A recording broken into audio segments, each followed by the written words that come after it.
Madame la vice-première ministre, à vous la parole.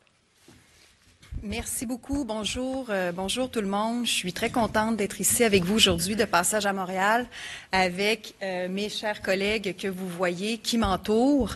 Et un petit mot peut-être en introduction pour vous dire que le masque que je portais aujourd'hui a été fabriqué par les couturières de l'établissement de détention pour femmes de Laval, l'établissement Leclerc à Laval, donc a été fabriqué tout près d'ici.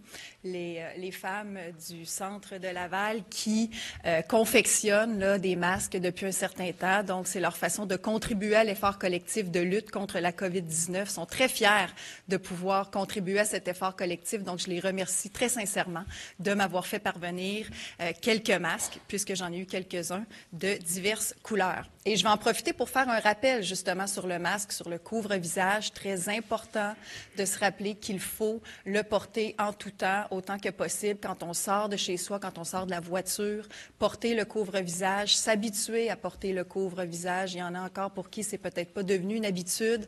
Alors, développer cette habitude, en particulier dans les endroits clos, les transports en commun, les commerces.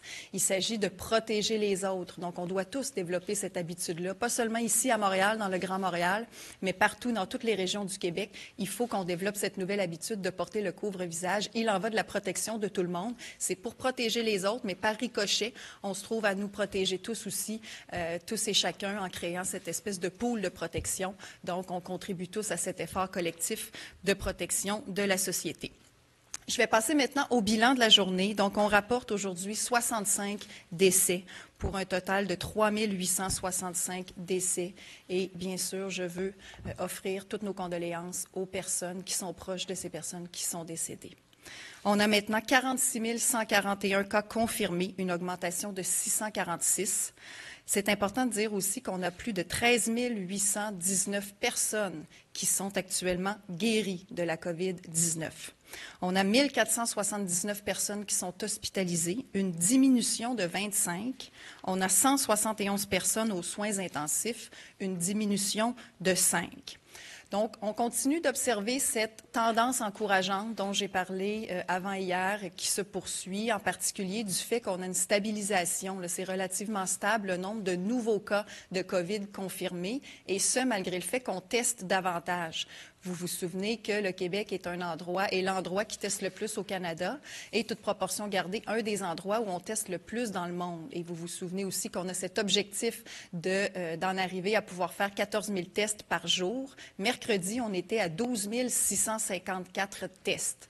Donc, on s'approche de notre objectif de 14 000. On tend vers cet objectif. Et malgré le fait qu'on teste de plus en plus, l'augmentation des nouveaux cas demeure relativement stable. D'où le fait qu'on se permet de qualifier la tendance d'encourageante, mais on ne sera pas satisfait tant qu'on n'atteindra pas l'objectif de 14 000 tests. On continue de travailler pour atteindre cet objectif, mais on a aussi besoin en parallèle de la collaboration des Québécois.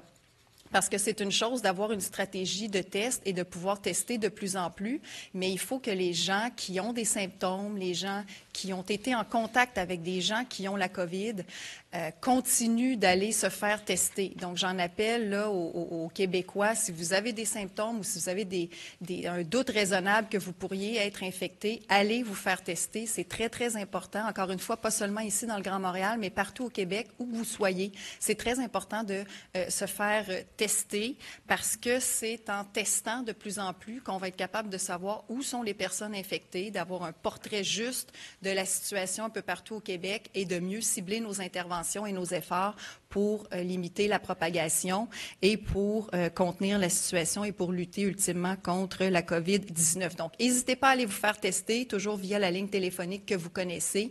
Et on a besoin de vous pour être capable de maintenir un portrait juste de la situation. Et notre capacité de tester, qu'on souhaite augmenter à 14 000, comme je l'ai dit, c'est un des ingrédients clés dans notre stratégie de déconfinement graduel. Et l'autre ingrédient clé, vous me voyez venir, c'est le fait de rester respectueux des consignes de santé publique. On le répète tout le temps, mais c'est parce que c'est très, très important. On est actuellement dans une période de déconfinement graduel où on annonce, là, vous le voyez, au fur et à mesure, certaines choses qui sont à nouveau, certaines activités qui sont à nouveau permises, certaines activités qui sont à nouveau disponibles, mais c'est toujours ce tributaire de notre respect des règles de santé publique. C'est très important de continuer de rester à saine distance, le 2 mètres, de continuer de se laver les mains, de porter le couvre-visage, d'éviter de se rassembler à l'intérieur.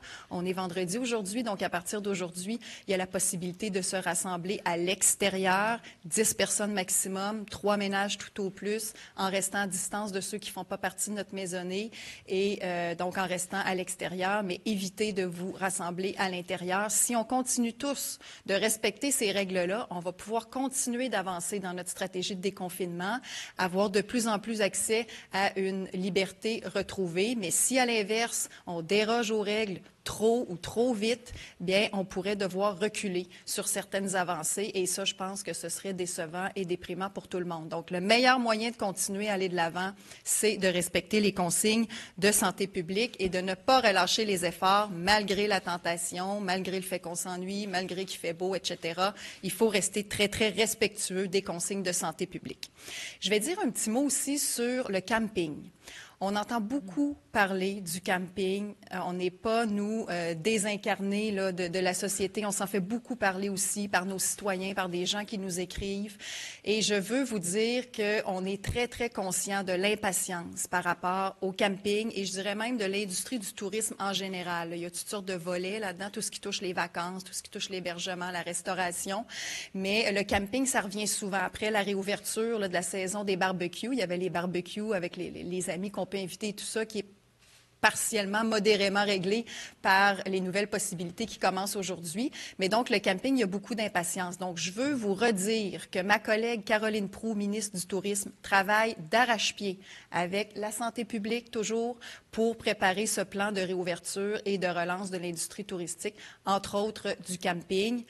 Mais on le dit toujours, il faut y aller étape par étape, il faut y aller graduellement. On ne peut pas tout rouvrir en même temps. Donc, pour l'instant, il y a certaines choses qui sont à nouveau permises. Mais je n'ai pas de bonnes nouvelles ou de nouvelles précises à vous annoncer sur le camping aujourd'hui, mais je peux vous dire que ça s'en vient, qu'on travaille fort, mais ça, pour ça comme pour le reste, la meilleure façon d'y parvenir, c'est de continuer de respecter les règles de la santé publique. C'est pas le temps de se faire des campings de fortune, des campings improvisés là, à plusieurs ou d'utiliser illégalement son bateau ou bon, d'essayer de contrevenir aux règles parce qu'en suivant les règles, on devrait y arriver très bientôt, mais je voulais vous dire qu'on vous entend et qu'on travaille là-dessus. Pour mes remerciements du jour, eh bien, je veux remercier aujourd'hui tout le milieu culturel québécois. Vous voyez que je suis très bien accompagnée aujourd'hui par plusieurs personnes de choix, mais dont ma collègue ministre de la Culture, qui est ici pour vous annoncer de bonnes nouvelles. Donc, je vais lui céder la parole dans quelques instants, mais je veux profiter de l'occasion pour d'abord saluer le travail de Nathalie, qui travaille depuis des semaines pour préparer, là aussi graduellement, la réouverture, la relance de notre industrie culturelle qui est très importante et on est heureux d'avoir ces bonnes nouvelles aujourd'hui, mais je veux aussi insister sur le fait qu'on remercie tout le milieu culturel québécois, tous nos artisans de la culture qui, notamment les artistes qui ont été depuis le début là, des alliés formidables. Souvenez-vous, au tout début, ou en tout cas dans les débuts de la pandémie, on avait fait appel à nos influenceurs pour rallier nos jeunes. Là, on avait une campagne Propage l'info, pas le virus. Donc, il y avait plusieurs artistes qui avaient répondu présent, qui avaient fait des capsules, des vidéos, qui ont embarqué dans l'effort de prévention collectif. Donc, depuis le début, les artistes qui s'investissent beaucoup, on veut les remercier. Les chanteurs, les musiciens qui ont fait des chansons pour égayer nos journées, nos soirées, nos nuits, selon les horaires, les comédiens, les animateurs qui ont conceptualisé des émissions. Donc, tous nos artistes qui ont trouvé des moyens de nous divertir pendant ces temps difficiles, tous les travailleurs aussi des cinémas, des théâtres, des bibliothèques, des musées et de tous les volets de cette industrie culturelle qui est si importante. On sait que vous vivez des temps très difficiles. On vous entend aussi et on veut vous remercier de votre patience, de votre résilience, aussi aussi vous dire qu'on ne vous oublie pas. La preuve en est que ma collègue est présente aujourd'hui. Donc, on ne vous oublie pas. Et bien au contraire, c'est le temps plus que jamais de soutenir nos artistes, de tirer profit de notre belle culture, de consommer notre belle culture, de miser sur ce qui fait qu'on est ce qu'on est si fiers d'être québécois. Et ça, c'est notre culture qui nous lie tous ensemble, malgré le fait qu'on est à distance physique ces temps-ci.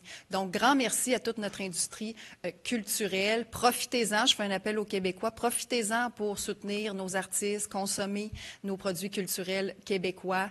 Et sur ce, je vais terminer en vous rappelant une fois de plus de respecter les consignes de santé publique. Le beau temps s'en vient la fin de semaine. Vous pouvez éviter vos amis, votre famille avec les contraintes que vous connaissez à l'extérieur, mais profitez de votre week-end, profitez du beau temps, profitez de votre barbecue, mais toujours à saine distance. Merci beaucoup.